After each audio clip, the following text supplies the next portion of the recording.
Hi all, my name is Matthew Abraham, Assistant Professor at Archival School of Engineering Technology. In this lecture, we discuss about three topics: backup and archive, different types of backup methods, and server configuration backup. First topic is backup and archive.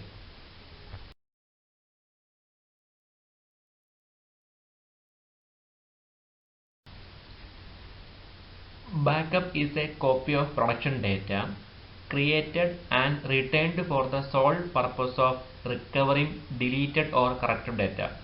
With the growing business and regulatory demands for data storage, retention, and availability, organizations are faced with a task of backing up an ever-increasing amount of data. This task becomes more challenging as demand for consistent backup and quick restore of data increases throughout the enterprise.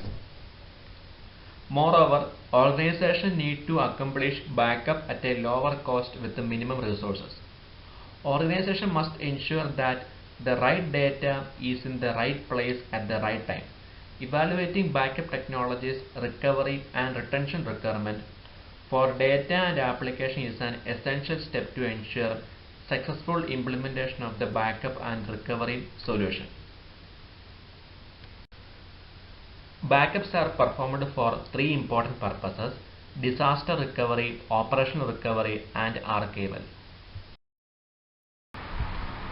In the case of disaster recovery, backups can be performed to address disaster recovery needs. The backup copies are used for restoring data at an alternative site when the primary site is met at disaster. Based on the RPO and RTO requirements, organizations use different backup strategies for disaster recovery. When a tape-based backup method is used as a disaster recovery strategy, the backup tape media is shipped and stored on off-site location. These tapes can be recalled for restoration at the disaster recovery site. In the case of operational backup, data in the production environment changes with every business transaction and operation. Operational backup is a backup of data at a point in time and is used to restore data in the event of data loss or logical corrections that may occur during routine processing. The majority of restore requests in most organizations fall in this category.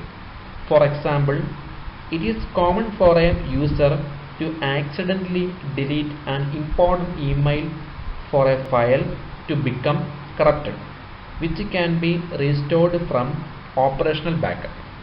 Data archiving, it is the process of moving data that is no longer actively used from primary storage to secondary storage. If you are transferring data from primary storage to secondary storage, this will give you more benefits to the application.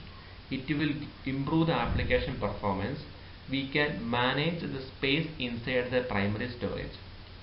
So content addressable storage is the primary solution for the data archiving. Backups are still used for small and medium enterprise for long-term preservation of transaction record, email messages, and other business records. If you are using data archiving, it will reduce the time required for backing up the data. This topic we discuss about the major factors affecting the backup operation. The amount of data loss and downtime which will affect the backup strategy. This will depend upon the RPO and RTO for the primary consideration in selecting and implementing specific backup strategy.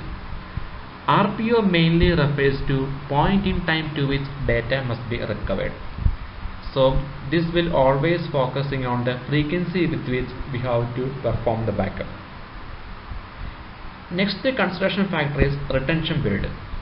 which defines the duration in which the business need to retain the backup copies.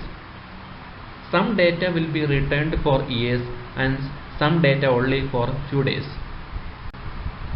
It is also important to consider the backup media type based on the retention period and data accessibility.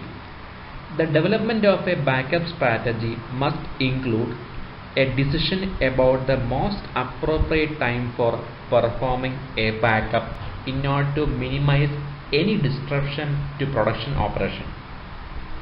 Similarly, the location and the time of the restore operation must be considered, along with the file characteristics and data compression that also influences the backup process. Location, size and number of files should also be considered, as they may affect the backup process. Location is an important consideration for the data to be backed up. Many organizations have dozens of heterogeneous platforms supporting complex solutions. Based upon the backup granularity, we can divide the backup methods into three categories. First one is full backup, second one is incremental backup, last one is cumulative backup. Most of the companies or organizations use the combination of these three backup types to perform their backup and recovery requirements. Full backup is a backup of the complete data on the production volume at a certain point in time. A full backup copy is created by copying the data on the production volumes to a secondary storage device. In the case of incremental backup, it will copy the data that has changed since the last full or incremental backup, whichever has occurred more recently. This is much faster operation. In the case of cumulative backup, it will copy the data that has changed since the last full backup.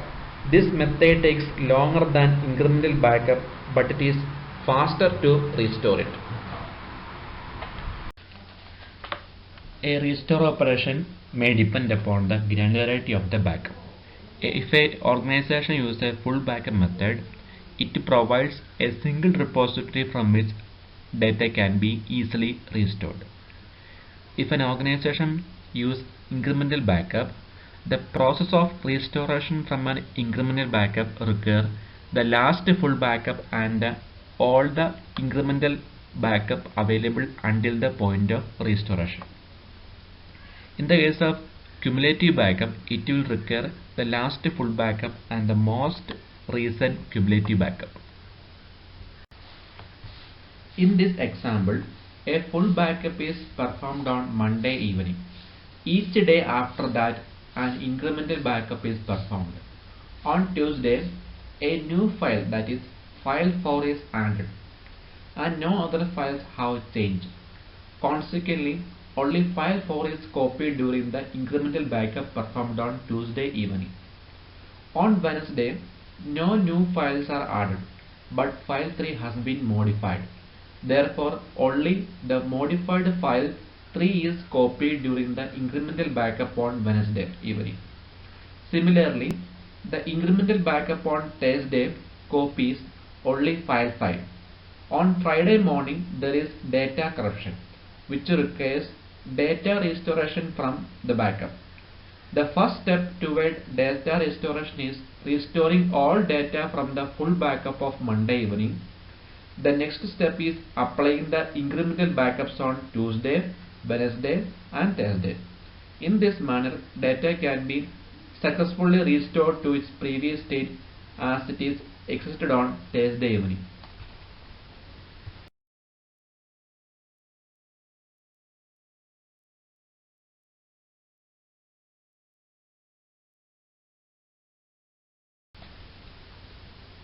Here we discuss about what are the different types of backup methods.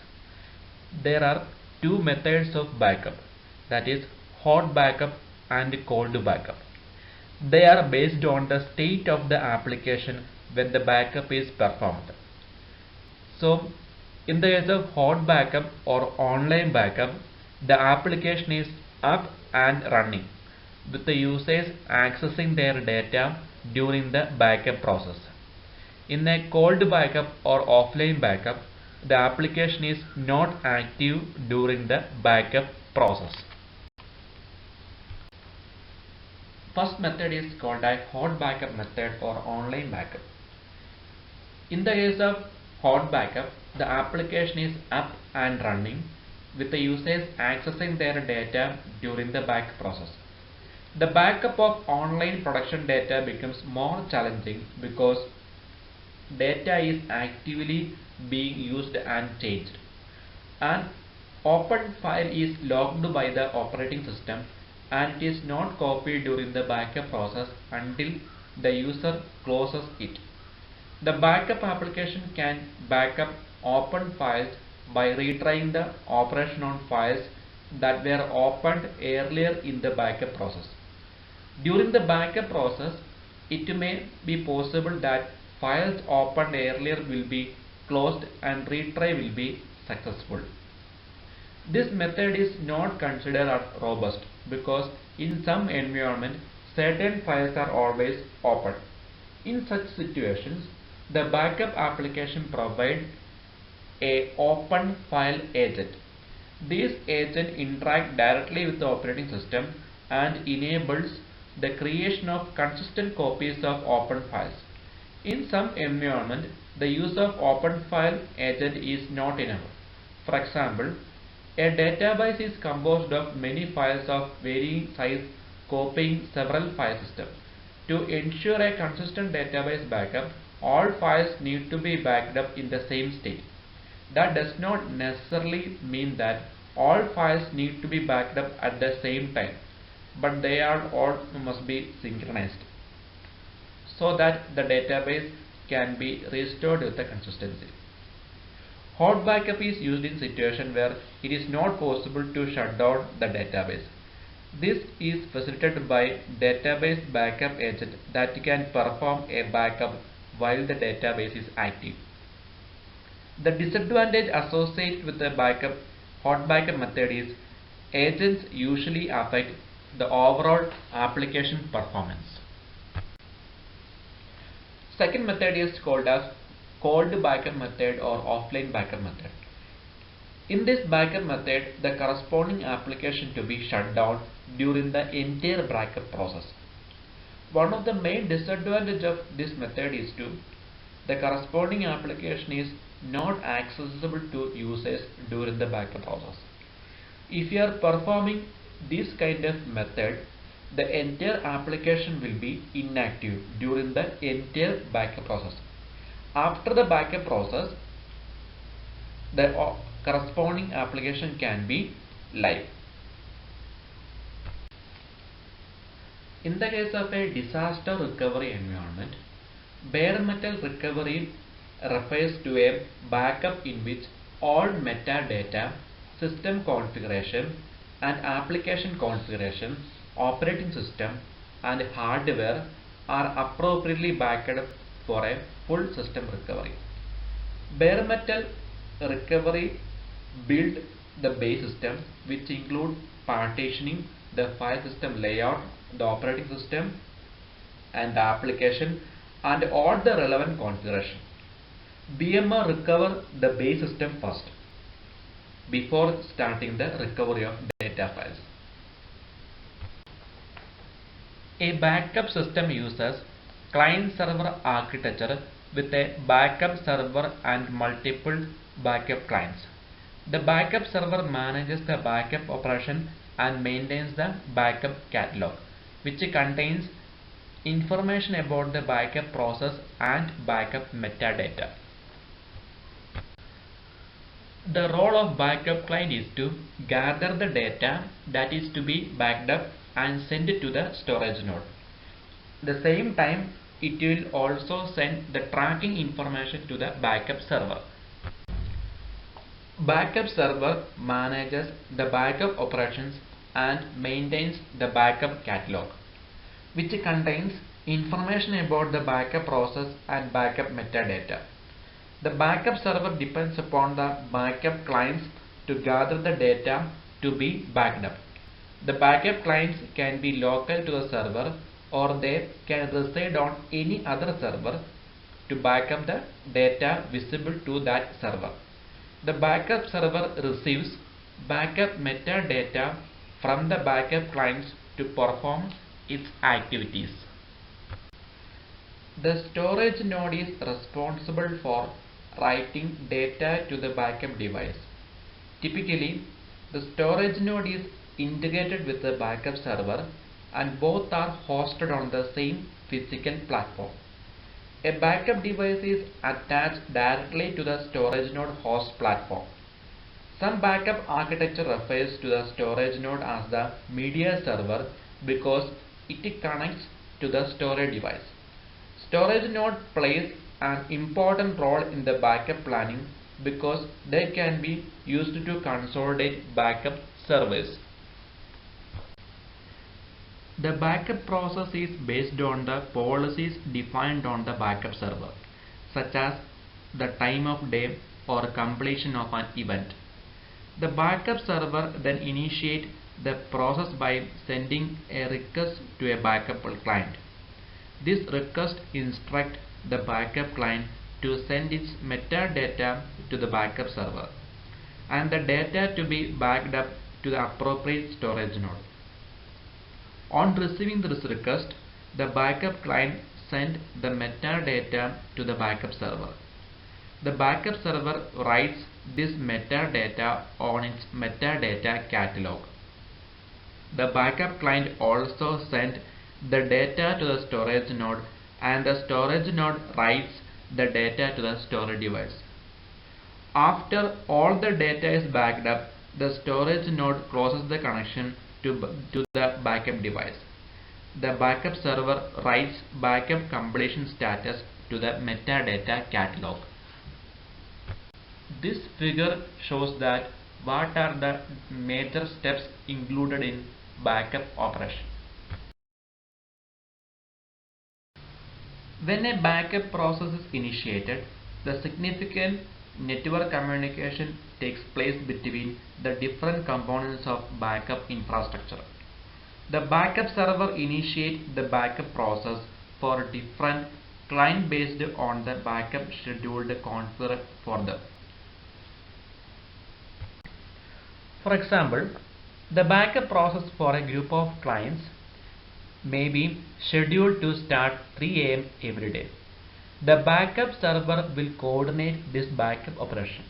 It will contact the backup clients as well as the storage node. The backup server retrieves the backup related information from the backup catalog, and based on this information, it will instruct the storage node to load the appropriate backup media into the backup devices.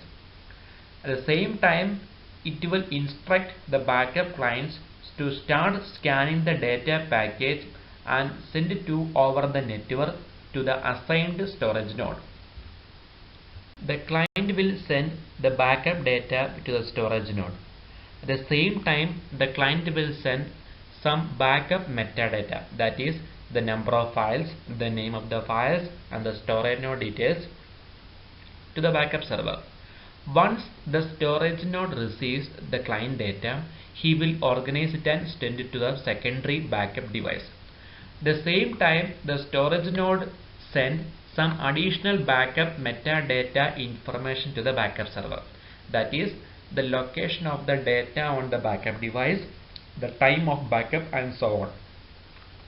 The backup server updates these information to the backup catalog. Next, the recovery operation. When the data is backed up, we can restore it when it is required. The restore operation must be initiated manually. There are some backup software has a separate application for restore operation. These restore applications are usually accessible only by administrators and backup operators for security reasons. Upon receiving a restore request, an administrator opens the restore application to view the list of clients that have been backed up.